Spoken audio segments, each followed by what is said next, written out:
দোয়ার আগে যদি নবীজির উপর দুরূদ পড়া হয় তাহলে ওই দোয়া আল্লাহ কবুল করে নেয়। দোয়াকে কবুল করে নেয়, আল্লাহ কবুল করে নেয় যদি নবীজির উপর দুরূদ শরীফ পাঠ করা হয়।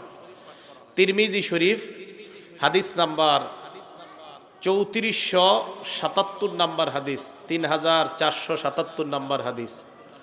এই হাদিসের মধ্যে রাসূল করিম সাল্লাল্লাহু আলাইহি সাল্লাম বলেন, এক সাহাবা নামাজ পড়ছে, নামাজ পড়ার পর দোয়া করছে। এক সাহাবা নামাজ পড়ার পর দোয়া হাত উঠাইছে, তো দোয়া কইরা তাড়াতাড়ি দৌড় দিস।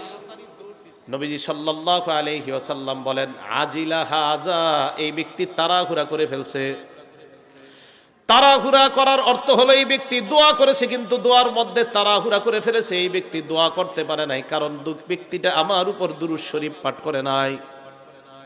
নবীজি তাকে ডাকলেন, ডাকার পর আল্লাহ নবী তাকে বললেন, অথবা অন্য কাউকে বললেন, ইদা সাল্লা আহাদুকুম, তোমাদের কেউ যখন নামাজ আদায় করবা, নামাজ আদায় করার পর তোমরা যদি দোয়া করো, দোয়ার সময় তোমরা ফাল্লিহমাদিল্লাহ, প্রথমে আল্লাহর প্রশংসা করবা।